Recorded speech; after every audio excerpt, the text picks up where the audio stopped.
Okay, let's get into this.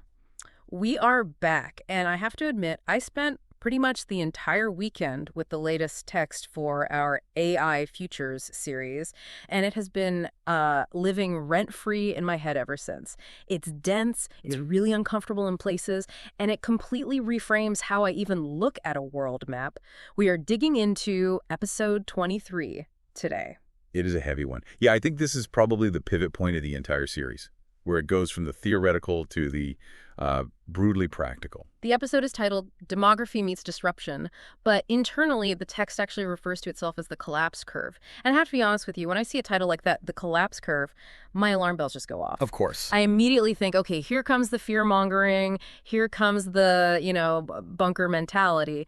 But that isn't really what we're looking at here, is it? No, and I think that is the absolute most important disclaimer to start with. If you read this source material looking for a prediction, if you want to know if the Nasdaq is going to crash on a specific Tuesday in 2027, you're going to be so disappointed. Jafar Humayun, the author here, he isn't doing weather forecasting. He is doing climate modeling. Distinguish that for me, because to most people, that sounds like the same thing. It's really a matter of scale and structure. A weather forecast tells you, bring an umbrella tomorrow because it might rain. It is specific, it's tactical, and frankly, it's usually wrong once you look past about 10 days. Sure, we've all been there. Climate modeling asks a completely different structural question. It asks, if the global temperature rises by 2 degrees Celsius, what physically happens to the coastline? It doesn't care about next Tuesday. It cares about the underlying physics of the system. So this deep dive, it's asking, if AI adoption hits maximum saturation, what happens to the coastline of the global economy? That's the perfect analogy. We aren't predicting when the wave hits, but we are analyzing the physics of the water. And the central argument Humayun makes is that the physics of the world have fundamentally changed. Exactly. We have been operating under a very specific worldview since, the end of the Cold War? We called it globalization. Right. The world is flat. Thomas Friedman. The world is flat. Supply chains are all integrated. The rising tide lifts all boats. That was the mantra. And it worked. For a while, if China grows, the U.S. buys cheap goods. If India grows, they provide services. Everyone gets richer together. That was the promise, anyway. And Humayun is basically standing up and saying, the tide is going out, and we're about to find out who has an engine and who was just floating. Wow. He suggests we are moving from the era of globalization to the era of computational stratification. That is the key term for today, I think, stratification. It implies layers. It implies a hierarchy that is much more rigid, much less fluid than what we're used to. It implies that the map is no longer drawn by land mass or oil reserves or who has warm water ports. The new map is drawn by who owns the intelligence and who just rents it. It is drawn by bandwidth and compute power. Okay, so let's unpack this concept of computational stratification, because it sounds a bit academic, but the implications feel brutal. If the world is splitting into these layers, what actually defines those layers? Is it just the old rich versus poor nation story again? It's deeper than money. I mean, money is a symptom of it, but the cause is structural capacity. The source introduces what it calls the matrix of fracture. Matrix of fracture. Yeah, think of it as a diagnostic tool, a way to triage the world. If you want to know if a country is going to survive the next 20 years, don't look at their GDP growth last quarter. Look at 3 very specific variables: labor composition, production capability, and cognitive depth. Let's walk through these because I think this is where the rubber really meets the road. Variable number 1, labor composition. Now, usually when economists talk about this, they talk about skilled versus unskilled labor. But the text seems to suggest those definitions are, dangerously outdated. They are. They're a trap. We used to think skilled meant safe. If you went to university, if you work in an office, if you manipulate symbols on a screen, you are skilled. You're protected. Right, the white-collar professional. But Humayun argues that AI, especially the current generation of models, attacks process first. So if your skilled job is actually just a series of very complex rules, think about accounting, basic coding, legal discovery, compliance checking, you are right in the blast radius. So the distinction isn't, did you go to college? The distinction is your work procedural or is it truly adaptive? Precisely. Are you following a flowchart?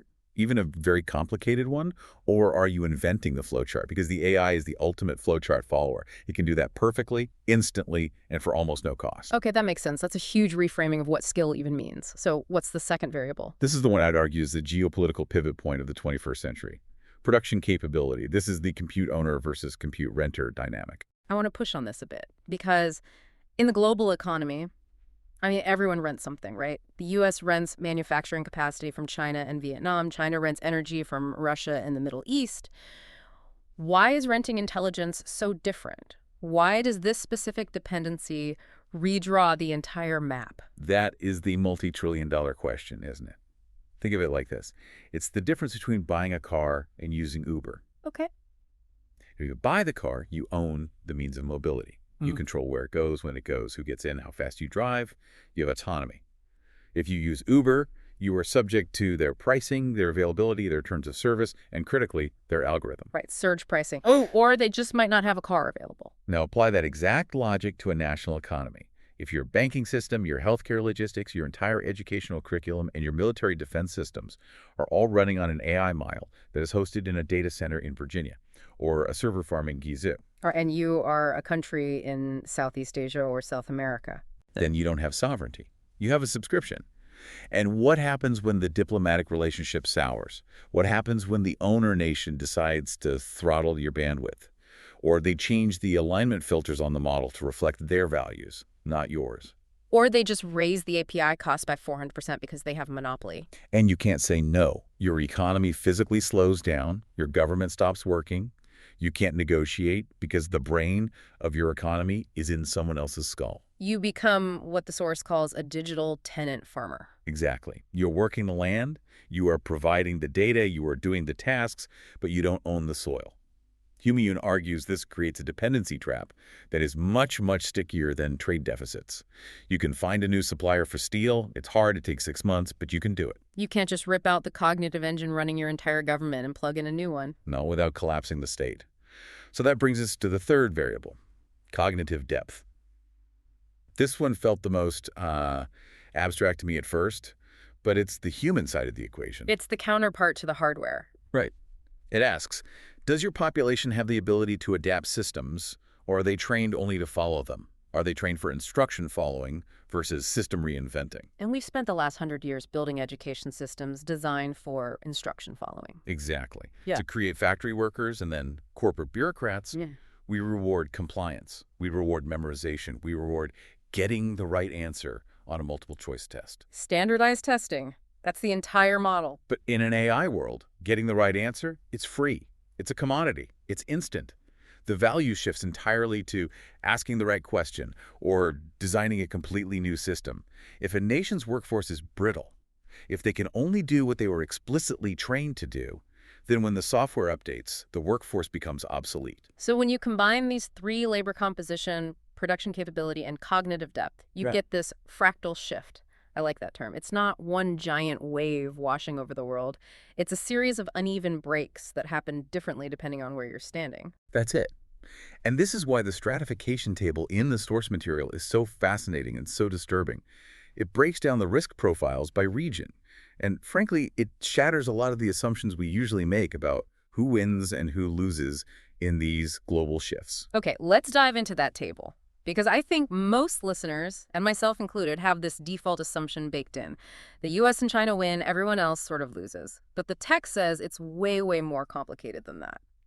Let's start with the United States. The cognitive core, as the source calls it. Right. The US checks all the boxes on the surface, high-skilled labor density, and obviously they are the quintessential compute owners. They build the models, they own the chips mostly, they own the data centers, so logically they should be the safest place on Earth. You'd think. But the risk profile on the table says risk now, very high, and risk later, very high. Why? Why is the risk so high for the country that's building the AI? This is what Humayun calls the paradox of competence. Explain that. Okay, think about what the current generation of AI, the LLMs, the agents, is actually good at.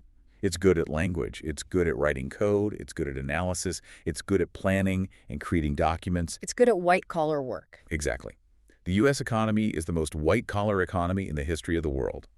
We have systematically optimized everything to move people out of factories and into offices. We have the highest density of lawyers, analysts, copywriters, middle managers, and procedural coders on the planet, and we pay them a lot of money. So the financial incentive to automate those jobs is highest in the US. It's off the charts. If you replace a worker in Vietnam who makes, say, $3 a day, you save $3. If you replace a junior analyst in New York who makes $120,000 a year, you save a fortune. The AI isn't coming for the gardener yet. It isn't coming for the plumber.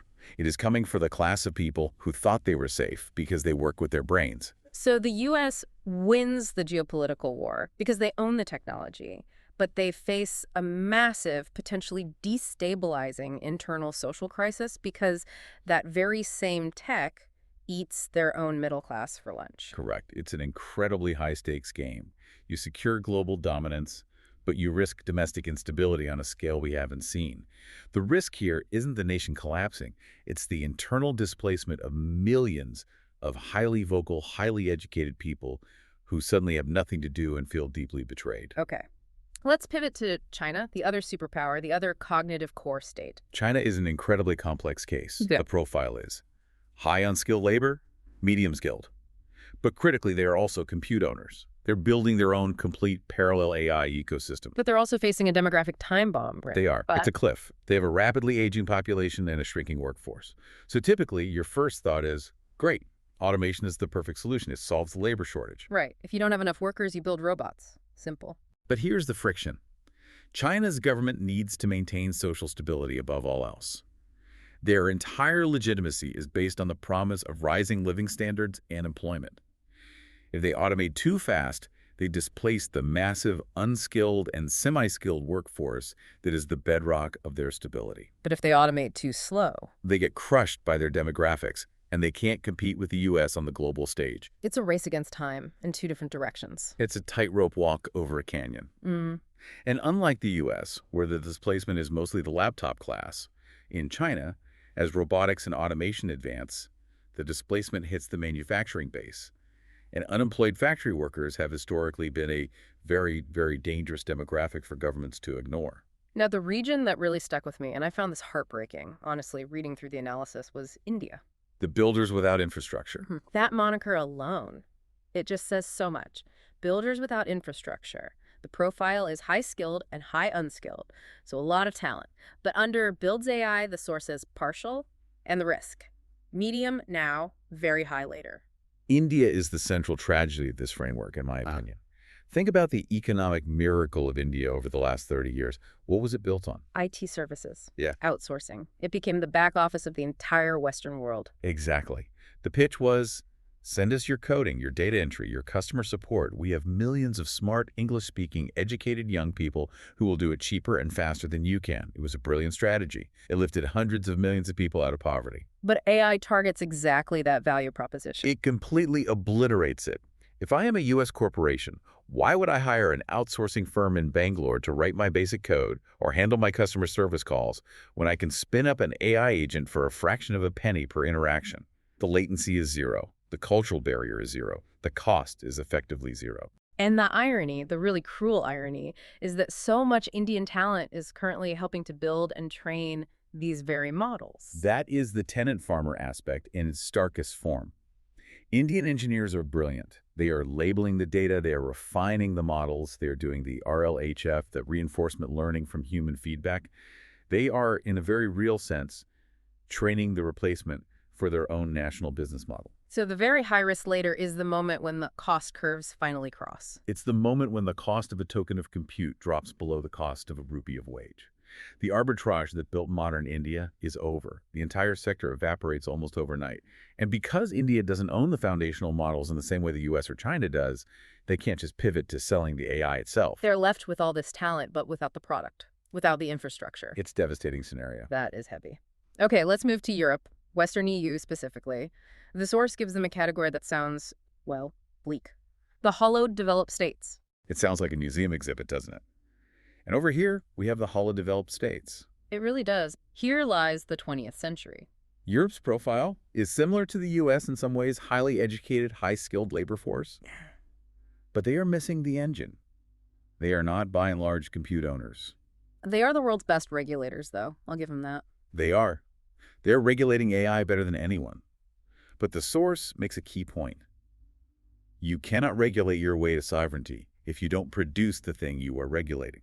Europe is wealthy, but that wealth is built on legacy industries, high-end automotive, luxury goods, traditional finance, tourism. And if they become permanent compute renters, they are just paying a tax to American tech giants forever. They become a digital vassal state of the U.S. tech ecosystem, Right. a very comfortable, well-regulated, beautiful vassal state, but a vassal state nonetheless. They lose their agency. They might maintain a high standard of living for a while, but it's a slow, managed decline. It's the definition of structural attrition. They just slowly fade from geopolitical relevance. And finally, let's look at the global south. Sub-Saharan Africa, parts of Latin America. The source calls them the informal edge. And this is where the framework gets really counterintuitive, because the risk is listed as lower now. Which seems totally wrong. Usually the poorest and least developed are the most vulnerable to any global shock. In a digital disruption, being offline is a temporary shield. If your economy is based on informal, physical trade selling vegetables on the street, driving a motorcycle taxi, subsistence farming ChatGPT-4 doesn't affect your daily life. It has no way to reach you, no interface with your reality. So in a strange way, poverty is a defense mechanism. For phase one, yes, it is. Yeah. But the risk in the table also says high later. Why the flip? It's the cost curve again. It always comes back to the cost curve. Right now, robotics is expensive. Embodied AI is clunky. It doesn't make economic sense to build a robot to replace a street vendor in Legos. But technology is relentlessly deflationary. As the compute owners, the US and China, drive the cost of intelligence down to zero and the cost of hardware and robotics follows, eventually that shield evaporates. So they are safe for now only because they aren't worth automating yet, but they are sitting ducks for phase two of this disruption. Exactly. And when phase two hits, because they haven't built the educational or digital infrastructure to compete on the new terms, they have no defense. It's a wipeout. You mentioned phase two, which brings us to the next part of the framework, the sequence of displacement. The source breaks this down chronologically. It's not just where it happens, but when it happens. It's not all at once. Right. We need to visualize this as a gradient, a wave moving from the digital to the physical world. And phase one is procedural labor. That's what we are seeing right now today. This is the digitized jobs, the low-hanging fruit. Call centers, quality assurance testing, data entry, paralegal work. This is happening right now. And it's not happening because the workers are bad at their jobs. It's happening because of one word, optimization. It is simply mathematically inefficient to have a human do something a script can do. But phase two is informal micro-automation. Yeah. This is the one that, I'll admit, sounded a bit like science fiction to me when I first read it. We aren't talking about Terminators walking down the street. No, and that's the mistake people always make. They imagine a humanoid robot that looks and acts like a person. But automation doesn't look like a human. It looks like a box on wheels. It looks like a drone. It's specialized and ugly and incredibly efficient. Give me a concrete example of how this hits the informal edge we were just talking about. Okay, take a delivery driver on a motorbike in a dense city like Jakarta or Sao Paulo. Yeah. That is a classic informal job. It supports millions and millions of families. It's messy. It requires navigating chaotic traffic. It requires local knowledge, negotiation. Seems hard to automate, right? Right now, yes, absolutely. But imagine a swarm of small, autonomous drones or sidewalk delivery robots. They don't need to be perfect. They just need to be cheap and good enough. If an AI agent can coordinate a fleet of 5,000 micro-drones to deliver packages and food for 10% of the cost of a human driver, that entire employment sector vanishes. And for millions of people, that's the safety net. The gig economy is the last line of defense against utter poverty. And if you automate the safety net, you don't just get unemployment, you get social chaos. This brings us to the human cost of all this. And I want to pause here because the source uses a phrase that really stopped me cold. It didn't talk about poverty rates or Giannini coefficients. It talked about narrative invalidation. I think this is the most profound and important concept in the entire text.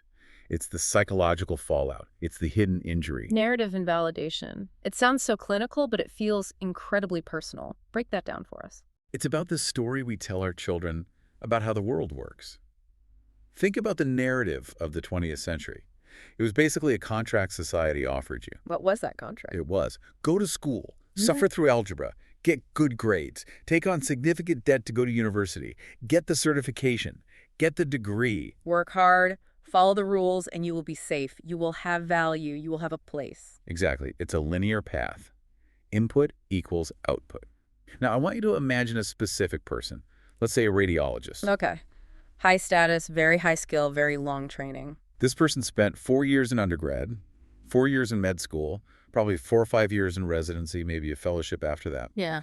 They've dedicated their entire young adult life to mastering one incredibly difficult skill, the visual pattern recognition of tumors on a scan. They have sacrificed their 20s for this skill. They did everything right. They played the game perfectly. And then, let's say next year, a new medical AI model is released. It can diagnose 10,000 scans an hour. It is more accurate than any human. It catches things the human eye misses. It doesn't get tired. It doesn't get distracted. And it costs 5 cents per scan. The radiologist is obsolete overnight. But it's worse than that. It's not just that they lost their job. It's that their effort was rendered retroactively meaningless. The AI didn't just take their future income, it invalidated their past sacrifice. It looks at them and says, that thing you spent 15 years of your life mastering, it's now a free plugin for a web browser. That feels like a betrayal, a profound betrayal. It is a betrayal by the system itself. And the source argues that this leads to narrative invalidation. The story society told this person about their value was, it turns out, a lie. And when you invalidate the narrative of the most educated, most disciplined, most rule-following people in your society, you don't get normal unemployment. You get radicalization. Because they have the tools to be angry and articulate about it. They are smart, they are articulate, they have social capital, and they have been cheated by history. That is a dangerous combination. And the common answer we always hear, the politician's answer, is always just retrain, learn a new skill. Size. Learn to code. Or now, I guess, learn to weld. But the source calls this out as a symptom of cognitive fragility. It says that for most people, that's not really possible on a mass scale. It asks a really tough question about mental elasticity. Can an entire population reframe its economic identity in middle age? If you spent 30 years being a lawyer, identifying as a lawyer, thinking like a lawyer, can you suddenly pivot to being what exactly? A prompt engineer, a care worker? And does that new job offer the same income, the same social status? No, of course not. And that's the core of the problem. Human beings aren't software. We don't just update to version 2.0 without any friction. We have egos. We have identities built up over decades. The source argues that most people cannot simply reinvent themselves halfway through life, especially when the thing they are reinventing into is itself likely to be automated 5 years later. So we have this massive administrative lag where the government is shouting, retrain, but the reality on the ground is you can't, not really. Governments are fighting the last war. They're stuck in the 20th century. The source uses the term structural friction to describe this. Our leaders are trying to regulate a completely new future using the broken models of the past. There was a great line in the notes you sent me about the Ford Taurus dashboard. I love that analogy. Laughs, yes. Imagine you trying to fly a SpaceX rocket, but your dashboard, your only interface, is from a 1998 Ford Taurus. You have a speedometer that goes up to 120 miles per hour, a fuel gauge, an oil pressure light, and that's it. And you're trying to measure orbital velocity and atmospheric reentry. Exactly. Our governments are looking at unemployment rate and GDP and interest rates. Yeah. But those metrics don't capture what is actually happening. The unemployment number doesn't capture narrative invalidation. GDP doesn't capture the fact that all the economic value is accruing to 3 companies in California while the rest of the country hollows out. So they're pushing buttons and pulling levers that aren't connected to the engine anymore. And that failure of governance leads to the final act of this framework, what the source calls inversion events, or recursive pressure loops. This is the economic death spiral. Let's walk through the math of this because it seems terrifyingly inevitable if you follow the logic step by step. The first loop is the tax loop. Okay, think about how the modern state funds itself. Roads, schools, the military, the police, welfare, pensions. Where does the money come from? Taxes, mostly income tax and payroll tax. Taxes on work. We tax labor. We tax human work. But if AI displaces labor on a massive scale, if the production capability of the economy moves from humans to software, the tax base evaporates. You can't tax a server farm in the same way you tax 10,000 well-paid employees. So government revenue absolutely crashes. But at the exact same moment, because of all the displacement we just talked about, the demand for social services, unemployment benefits, healthcare, retraining programs, maybe a universal basic income, it skyrockets. Revenue goes down, expenses go way up. The math breaks. The social contract becomes mathematically unsustainable. The promises a government made to its people, pensions, healthcare, cannot be kept. And the second loop, the trade loop. This one applies mostly to the nations that don't own the AI, the compute renters. if AI-generated outputs become the new global standard of quality and cost. Meaning, if an AI can design a better building or write a better marketing plan or compose better music than a human, Then no one will hire the human architect or the human marketer. If you are a country that relies on exporting human-generated services or goods, and the world shifts to AI-generated standards, your primary exports become uncompetitive almost overnight. you lose what the source calls competitive viability. You are priced out of the market, you fade from global trade. This is what the source calls cascading irrelevance. It's not an explosion, it's not a dramatic war, it's just you cease to matter. The global economy routes around you like you're a dead link on the internet. Structural attrition. Structural attrition, you are slowly, quietly, systemically deleted from the global value chain. This is, well, it's a lot to take in. We've gone from the geopolitical map to the personal psychology of an out-of-work radiologist, all the way back to the mathematical collapse of the national tax base. It's an incredibly grim picture. It is grim, there's no sugarcoating it. But remember the first thing we said. It's a framework, not a forecast. The entire point of the AI Future series isn't to say this will happen. It's to say this is the trajectory we are on if we don't consciously and radically change the inputs. It's a diagnostic. It's like a doctor telling you that your current lifestyle is leading to a heart attack. It's a warning, not a sentence. It tells us where the cracks are so we can hopefully reinforce them. Exactly. Awareness is the absolute prerequisite for survival. We need to stop talking about AI ethics in the abstract philosophical sense and start talking about sovereign compute and cognitive elasticity and narrative resilience as matters of national security. We need to build a new map before the old one completely dissolves under our feet. That's the mission. That's why this work matters. Before we wrap up, I want to leave our listeners with the question the source poses at the very end. It's a question that circles all the way back to that haunting idea of narrative invalidation. It's the question we all need to be asking ourselves, our communities, our leaders. It really is the fundamental question of the 21st century. In a world where labor is no longer a scarce resource, what becomes of the nation that spent a century teaching its people that their only value was their work? If we can find a new answer to that, we might just make it through this. A massive question to chew on. And if you think this deep dive was intense, just wait. Next time, we are flipping the entire script on its head. That's right. We are teeing up episode 24, which is called The Scarcity Paradox. And the premise is just fascinating. The friction of abundance. Why having plenty of brilliant minds might actually lead to fewer seats at the table. We're going to look at why more talent doesn't necessarily equal more opportunity in an AI-saturated world. It's going to be a wild one. Thank you for listening to The Deep Dive. Stay tuned. Stay curious. Stay systemic.